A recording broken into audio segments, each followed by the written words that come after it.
ओम नमः शिवाय।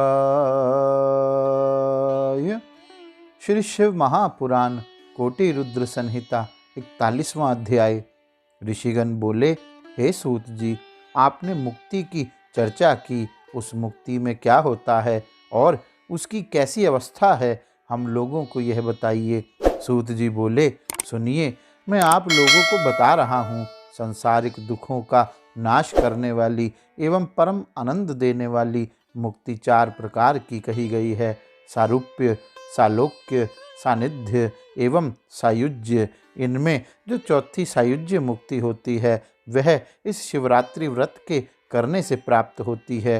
हे श्रेष्ठ मुनियों, मुक्ति प्रदान करने वाले केवल शिवजी ही कहे जाते हैं। ब्रह्मा आदि को मुक्ति देने वाला नहीं जानना चाहिए। वे केवल धर्म, अर्थ और काम रूप त्रिवर्ग को देने वाले हैं। ब्रह्मा आदि त्रिगुण के अधीश्वर हैं और शिवजी त्रिगुण से परे हैं। वे निर्विकार, परब्रह्म, तुरीय और प्रकृति से परे हैं। वे ज्ञान रूप, अव्यय, साक्षी, ज्ञानगम्य, स्वयं अद्वय, कैवल्य मुक्ति के दाता एवं त्रिवर्ग को भी देने वाले हैं। कैवल्य नामक 5वीं मुक्ति मनुष्यों को सर्वथा दुर्लभ है। हे ऋषिगणों, मैं उसका लक्षण बताऊंगा, आप लोग सुनिए। हे मुनीश्वरों, यह सारा जगत जिससे उत्पन्न होता है, जिसके द्वारा पालित होता है और निश्चय ही वह जिसमें लीन होता है तथा जिससे यह सब कुछ व्याप्त है, वही शिव का स्वरूप कहा जाता है। वही सकल एवं निष्कल 2 रूपों में वेदों में वर्णित है। विष्णु उस रूप को ना जान सके, ब्रह्मा जी भी उसे ना जान सके, सनत कुमार आदि ना जान सके और नारद भी नहीं जान सके। व्यास पुत्र शुकदेव, व्यास जी, उनसे पहले के सभी मुनीश्वर, सभी देवता, वेद तथा शास्त्र भी उसे नहीं जान पाए। वह सत्य, ज्ञान रूप, अनंत, सतचित आनंद स्वरूप, निर्गुण, उपाधि रहित, अव्यय, शुद्ध एवं निरंजन है।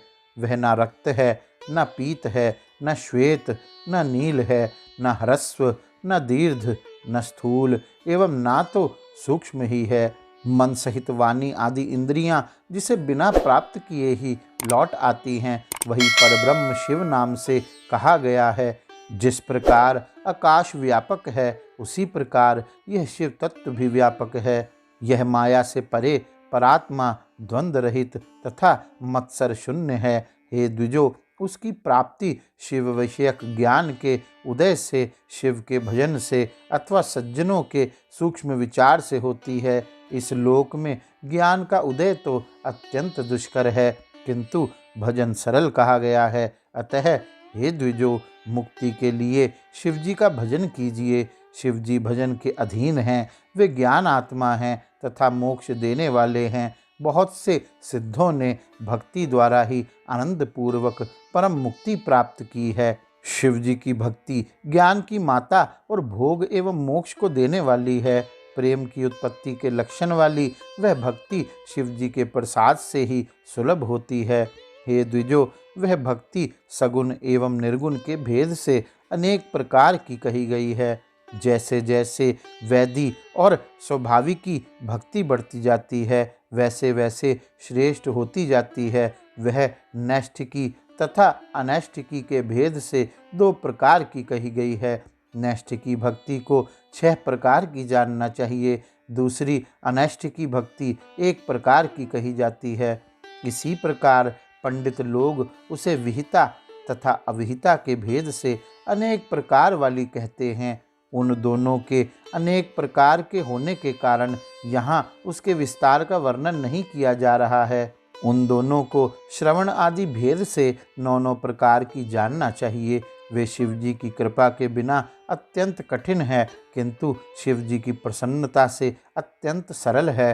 हे द्विजो, भक्ति एवं ज्ञान परस्पर भिन्न नहीं हैं। शिवजी ने उनका वर्णन कर दिया है, इसलिए ज्ञानी और भक्त में भेद नहीं समझना चाहिए। ज्ञान हो या भक्ति, इनका पालन करने वाले को सर्वदा सुख की प्राप्ति होती है। हे द्विजो, भक्ति का विरोध करने वाले को विज्ञान प्राप्त नहीं होता। शिवजी की भक्ति करने वाले में शीघ्र ही ज्ञान का उदय होता है। इसलिए हे मुनीश्वरों, शिव जी की भक्ति अवश्य करनी चाहिए, उसी से सब कुछ सिद्ध होगा, इसमें संशय नहीं है। आप लोगों ने मुझसे जो पूछा था उसे मैंने कह दिया, जिसको सुनकर मनुष्य सभी पापों से छूट जाता है, इसमें संदेह नहीं है। इस प्रकार श्री शिव महापुराण के अंतर्गत चतुर्थ कोटि रुद्र संहिता में मुक्ति निरूपण नामक 41वां अध्याय पूर्ण हुआ। गौरी शंकर भगवान की जय। ओम नमः शिवाय।